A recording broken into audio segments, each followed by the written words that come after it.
তো এখন বিকেলের দিকে যাচ্ছি লোকনাথ বাবার মন্দিরে।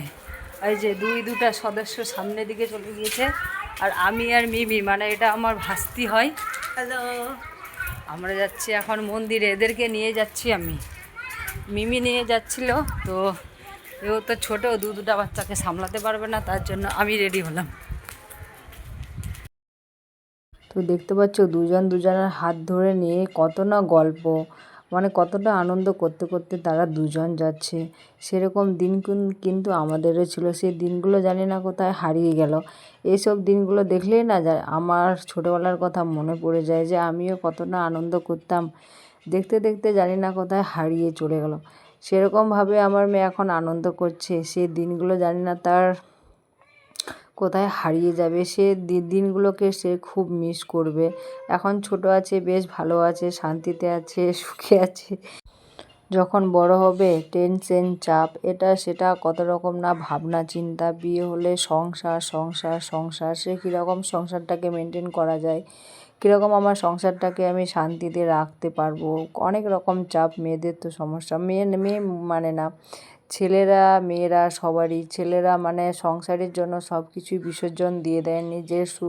নিজের মানে স্বপ্ন, সুখ বলো, কোনো আবদার বলো, কারো কাছে গিয়ে তো আবদার করতে পারে না। নিজের সংসারেরই সব কিছু পূরণ করতে করতে তাদের সময়টা যেন কোথায় যেন হারিয়ে যায়। নিজের বাচ্চা কাচ্চার আবদার পূরণ করতে গিয়ে কোথায় যেন নিজের আবদারগুলো হারিয়ে যায়। ছেলেদের জীবনটা হচ্ছে এরকমই, যে মানে পরিবারের স্বপ্ন পূরণ করতে করতে নিজের স্বপ্নগুলো কোথায় যে হারিয়ে যায় সে তারা নিজেও জানে না। আর মেয়েরাও হচ্ছে সেরকম, যে মেয়েদেরও তো অনেক রকম স্বপ্ন থাকে, সে স্বপ্নগুলো অনেক মেয়ে পূরণ করতে পারে না। সংসার সংসার সংসার এই ভাবনা চিন্তা করতে করতে তাদের দিনগুলো যে কোথায় হারিয়ে যায়, সেই জিনিসটা মানে আমরা নিজেরও কল্পনা করতে পারি না। বাচ্চা কাচ্চার জন্য সারাক্ষণ ভাবনা চিন্তা, যে তাদেরকে কী করে বড় করতে পারবো, তাদেরকে কীরকমভাবে ভালো রাখতে পারবো, তারা মানে কীরকমভাবে যে আমার বাচ্চাটাকে আমি বড় করব, সারাক্ষণ টেনশন চিন্তা ভাবনা হচ্ছে আমাদের মধ্যে এগুলোই। আর এদিকে দেখো মানে প্রসাদ দিচ্ছে, ঠাকুরের প্রসাদ, বাবা লোকনাথের পুজো হয়ে গিয়েছে, তার প্রসাদ দিচ্ছে। আর এই ভিডিওটা অনেক দিন ধরে আমার ফোনের মধ্যে রাখা ছিল, এডিট করে নাই, তার জন্য আমি দিতে পারিনি। ছোট ভিডিও করেছিলাম একসাথে, তো জয়েন করতে হবে, তো জয়েন করতে মানে একদমই ভুলে গিয়েছিলাম। আমি গিয়েছিলাম বাবার বাড়িতে, তার জন্যই ভুলে গিয়েছিলাম। আর ওখানটা একদমই নেটওয়ার্ক টাওয়ার কোনো কিছুই থাকে না, মানে তার জন্য কোনো ভিডিও করতে পারি না। ওখান থেকে শুধু ছোটোখাটো যা ক্যামেরা দিয়ে ভিডিও করা সেগুলো করে নিয়ে এসেছি, কোনো রিলস কিংবা আর কিছু একদমই করা যায় না। ওখানে জিওর নেটওয়ার্কই পায় না, তার জন্যই বড় সমস্যা। তো এই ভিডিওটা রাখা ছিল, তাই চোখের সামনে আসলো, ভাবলাম যে ভিডিওটাকে এডিট করে দিই। আর আমার মেয়ে মানে কতটা আনন্দ করছিল দেখো, তোমাদেরকে দেখালাম।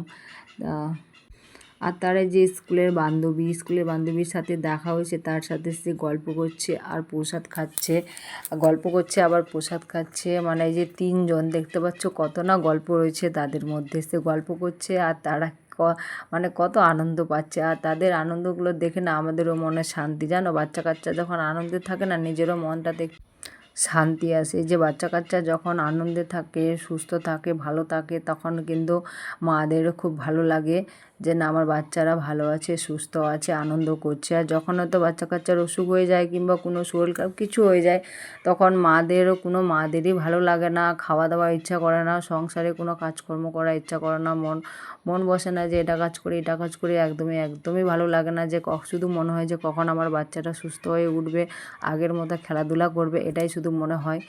আর এদিকে দেখতে পাচ্ছ ফাঁকা জায়গাটা, এখানটায় দাঁড়িয়েছি, এত সুন্দর হাওয়া আসছে না, কি বলবো, বলে বোঝাতে পারবো না। মানে এই দিকটা দেখতে পাচ্ছ ভিতরে, ওই দিকে অনেকগুলো বাড়ি রয়েছে। আর তার কিছুক্ষণ পরেই মানে যে পায়েস প্রসাদ দিল, তো আমি দুজনকে এখানটায় বসিয়ে দিলাম, বসিয়ে দিয়ে এখানটায় বললাম যে তোমরা বসে বসে খাও।